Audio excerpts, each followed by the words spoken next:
ایک شخص جنگل سے گزر رہا تھا کہ اس نے جھاڑیوں کے درمیان ایک سانپ کو پھنسا ہوا دیکھا۔ سانپ نے اس سے مدد کی اپیل کی تو اس نے لکڑی کی مدد سے سانپ کو وہاں سے نکالا۔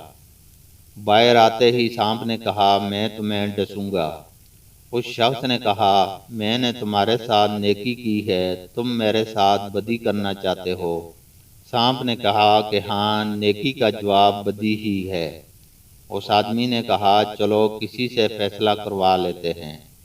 چلتے چلتے ایک گائے کے پاس پہنچے اور اس کو سارا واقعہ بیان کر کے مسئلہ پوچھا تو اس نے کہا، واقعی نیکی کا جواب بدی ہے، کیونکہ جب میں جوان تھی اور دودھ دیتی تھی تو میرا مالک میرا خیال رکھتا تھا اور چارہ پانی وقت پر دیتا تھا، لیکن اب میں بوڑھی ہو گئی ہوں تو اس نے بھی میرا خیال رکھنا چھوڑ دیا ہے۔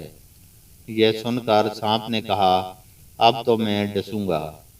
اس آدمی نے کہا، ایک اور فیصلہ لے لیتے ہیں۔ سانپ مان گیا اور انہوں نے ایک گدھے سے فیصلہ کروایا۔ گدھے نے بھی یہی کہا کہ نیکی کا جواب بدی ہے، کیونکہ جب تک میرے اندر دم تھا میں اپنے مالک کے کام آتا رہا، جوں ہی میں بوڑھا ہوا اس نے مجھے بھگا دیا۔ سانپ اس شخص کو ڈسنے ہی لگا تھا کہ اس نے منت کر کے کہا، ایک آخری موقع اور دو۔ سانپ کے حق میں دو فیصلے ہو چکے تھے، اس لیے وہ آخری فیصلہ لینے پہ مان گیا۔ اب کی بار وہ دونوں ایک بندر کے پاس گئے اور اسے سارا واقعہ سنا کر کہا، فیصلہ کرو۔ اس نے آدمی سے کہا، مجھے ان جھاڑیوں کے پاس لے چلو جہاں سے تم نے سانپ کو نکالا تھا۔ اب وہ تینوں جھاڑیوں کے پاس پہنچ گئے۔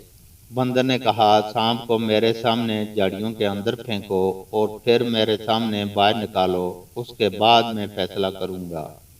آدمی نے سانپ کو جھاڑیوں کے اندر پھینک دیا اور پھر باہر نکالنے ہی لگا تھا کہ بندر نے منع کر دیا اور کہا کہ اس کے ساتھ نیکی مت کرو، یہ سانپ ہے اور یہ نیکی کے قابل نہیں ہے۔ دوستو، اس سے ہم نے دو سبق سیکھے۔